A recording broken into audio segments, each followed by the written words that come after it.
Hello students, I am Saloni and welcome back to the my channel. और आज हम इस वीडियो में पढ़ने वाले हैं कॉन्सेप्ट्स ऑफ ऑर्गेनाइजिंग। तो यहाँ पर बताया गया है two concepts are prevalent about organisation.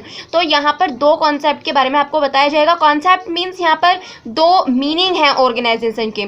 तो organising as a process and second is organising as a structure of relationship. तो आइए इन दोनों ही पॉइंट्स को हम डिटेल में जानते हैं। ऑर्गेनाइजिंग एज अ प्रोसेस कि अगर ऑर्गेनाइजिंग को हम एज अ प्रोसेस ले मीनिंग में तो क्या होगा। According to the first concept of organising, इस कॉन्सेप्ट के according it has been considered as a process. इसको एक प्रोसेस माना जाता है। In other words, organizing is not a function that can be performed at a single stroke, but it is a chain of various function. Process का मतलब क्या होता है, जिसमें बहुत सारे स्टेप हों, उन सबको स्टेप बाय स्टेप काम को करना ही क्या है, एक प्रोसेस है। सो ये कोई एक ऐसा फंक्शन नहीं है जिसको हम एक बार में कर सकें, बल्कि इसमें बहुत सारे फंक्शंस होते हैं। इसके अंदर ही बहुत सारे स्टेप्स होते हैं जिनको हमें परफॉर्म करना होता है। तो इसीलिए इसको बोला जाता है organising as a process. It includes getting information about objective, deciding various activities and grouping them, determining important activities, allowing authority and responsibility etcetera. इसके अंदर क्या होता है, इंफॉर्मेशन को इकट्ठा करना कि ऑब्जेक्टिव क्या है हमारा, उसके अकॉर्डिंग हम इंफॉर्मेशन कलेक्ट करेंगे। डिसाइडिंग वेरियस एक्टिविटीज, बहुत सारी एक्टिविटीज को डिसाइड करना होता है कि हमें कौन सी एक्टिविटी करनी है, कौन सी नहीं करनी है। जो प्रॉफिटेबल होगी हम सिर्फ उसी काम को करेंगे। और फिर जो एक जैसी एक्टिविटीज हैं उनका ग्रुप बनाना होता है। और जो इम्पोर्टेंट एक्टिविटीज़ हैं, डिटरमाइनिंग इंपॉर्टेंट एक्टिविटीज़, जो इम्पोर्टेंट काम है उनको हमें डिटरमाइन करना होता है कि हाँ जी जो इम्पोर्टेंट है हम वही काम करेंगे। डुप्लीकेशन ऑफ वर्क नहीं होगा, वेस्टेज ऑफ टाइम नहीं होगा।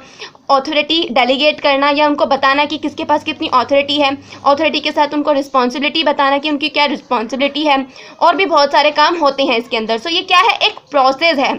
Organising is related to human beings and human conduct is deeply affected by the conditions of the work. जो ऑर्गेनाइजिंग है ये ह्यूमन बींग्स से रिलेटेड है। ह्यूमन बींग्स जो किसी भी ऑर्गेनाइजेशन में या किसी भी बिजनेस में जो वर्क फोर्स काम कर रही है, जो फिजिकल जो हमारे ह्यूमन रिसोर्स हैं जो काम कर रहे हैं यहाँ पर, उनसे रिलेटेड है ऑर्गेनाइजिंग।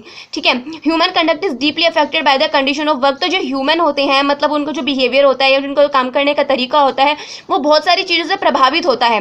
जैसे कि कंडीशन ऑफ वर्क, कि वर्क किस तरह का है। देयर कॉम्पिटेंसी एंड कैपेबिलिटी, कि वो कितने कॉम्पिटेंसी है उनके अंदर और कितने वो कैपेबल है काम को करने के लिए। Changes in the internal and external environment, जो इंटरनल हमारे बिजनेस में चेंज होते हैं या एक्सटर्नल बाहर जो इन्वायरमेंट में चेंज होता है ऑर्गेनाइजेशन के, उससे भी उनके ऊपर बहुत इफेक्ट पड़ता है।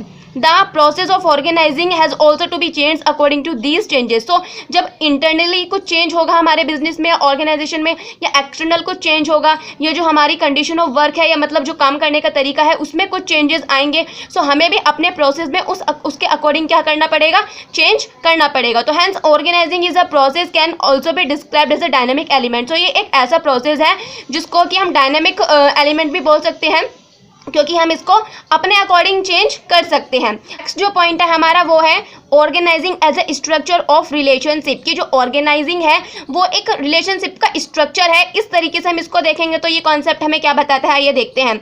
According to this concept, organising is treated as a structure of relationship.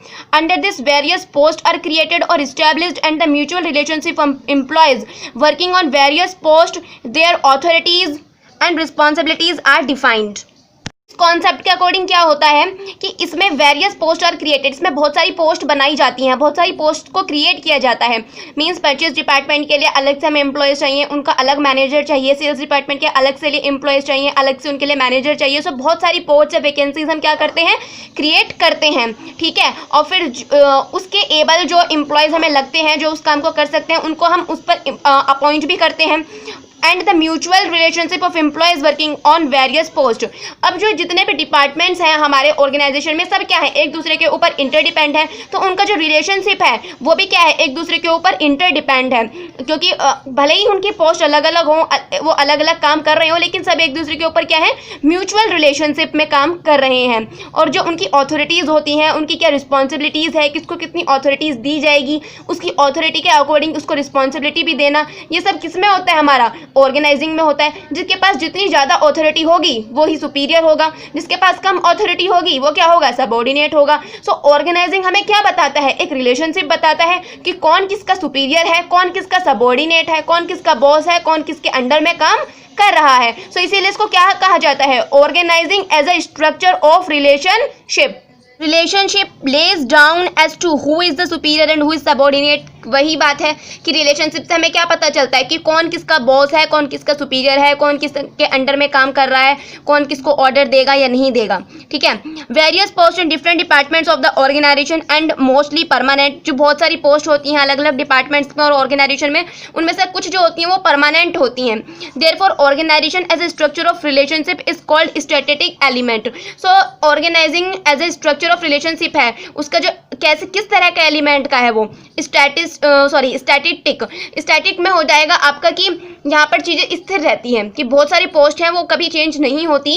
तो ये क्या है, स्टैटिक है। और जो हमने इससे पहले पढ़ा था ऑर्गेनाइजिंग एज अ प्रोसेस, सो जो इंटरनल या एक्सटर्नल इन्वायरमेंट होते हैं और भी बहुत सारी चीज़ें होती हैं जो चेंज होती रहती हैं, तो उसके अकॉर्डिंग हमें अपना प्रोसेस चेंज करना पड़ता है। तो ऑर्गेनाइजिंग एज अ प्रोसेस जो है उसका जो एलिमेंट है वो कैसा है, डायनामिक एलिमेंट है। लेकिन जो organising as a structure of relationship है, इसका एलिमेंट स्टैटिक है, स्थिर है। As a structure of relationship organisation can be of two types.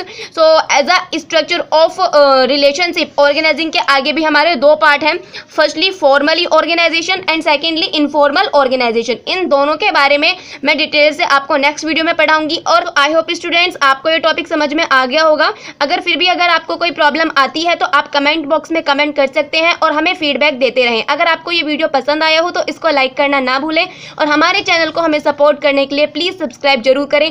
फिर मिलेंगे एक नेक्स्ट वीडियो में, तब तक के लिए थैंक्स।